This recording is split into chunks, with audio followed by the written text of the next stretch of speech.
So again, in general, that family felt very comfortable to me.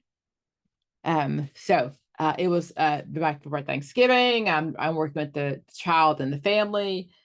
His mother was nowhere in the picture. His grandmother. The bus pulled up, and all the kids, lots of grandkids, came out of the house. Came to the got out of the house and went to grandma's house because grandma was the stable part of the family. So countertransference was my feelings. It felt great to be there. It felt like I was going home. That's a problem though, right? Because I wanted to keep this family forever and forever. That wasn't gonna work because remember, termination starts at the beginning. So recognizing that countertransference was my stuff. So I'm an LCSW. I've been an LCSW for over 25 years, and I don't have a supervisor. So I say that to you to remind you that always seek supervision.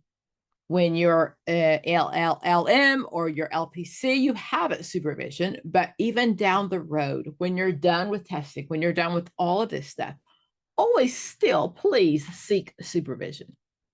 Okay.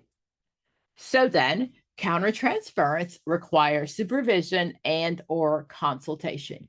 Seeking supervision or consultation is vital for the rest of your life. Remember, I only teach to the test, but it's important for the rest of your life.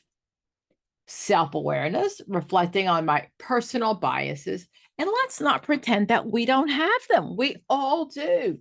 Do you prefer white bread, wheat bread, multigrain bread on your hoagie? Do you want mayonnaise, mustard, whatever?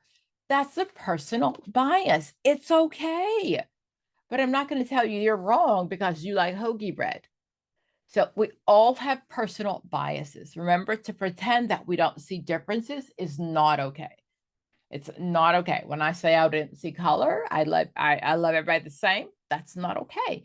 That's an etic or an emic viewpoint, and make sure you know those. Those are test questions for all the tests. Establish clear boundaries, maintaining consistent and ethical boundaries prevent dual relationships. Because in this family, I definitely could have hung out with them. I could have gone to church with them. I could have hung out with them tons and tons of times. Okay, so the goal is understanding that it's transference and this countertransference. Countertransference came separate. So let's go back to my question.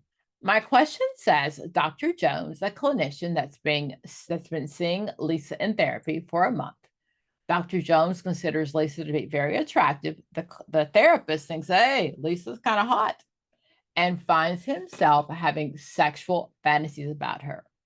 Based on the code of ethics, what should Dr. Jones do?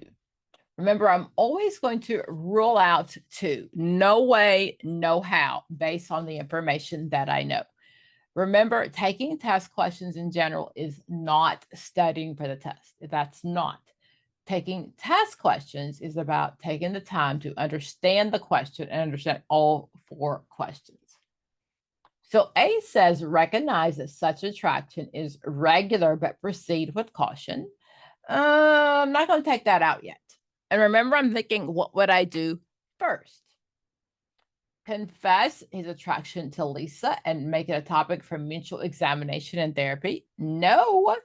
Can you imagine going to your doctor? Your doctor says you're hot, and then the doctor says, oh, can I tell you how hot you are? You're my doctor. That's gross. That's not okay. C, recognize the attraction is inappropriate and refer Lisa to another therapist without explaining the reasons. That's not okay either. I don't get to refer Lisa to somebody else. Lisa didn't do anything. I found Lisa attractive. Why do I have to get rid of her? That's abandoning my client. That's not okay. Remember, it's always about the client. So now between A and D. A says, recognize the attraction is regular, but proceed with caution. And D says, continue working with Lisa, but consult with a colleague if you believe your attraction may be interfering with your objectivity. There's not a question about you, ever, ever, ever. When you seek consultation or seek supervision, it's always about what's best for the client. So between A and D, which one do you think is the best answer?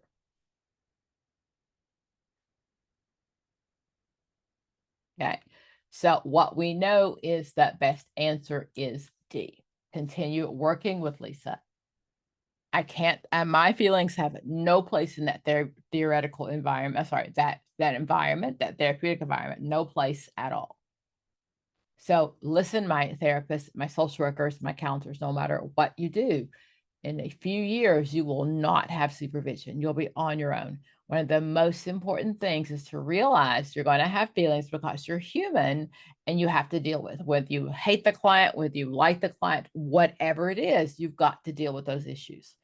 Always, always, always seek consultation, especially once you've licensure. Guys, I hope you got a lot out of this. Remember to like and subscribe, and remember to sign up for some sessions with us. We're excellent at what we do. We're unique in what we do, and we can help you pass the test on the first time or the first time with us. Thanks for being a member of Acumen Coaching for World Changers. Bye, guys.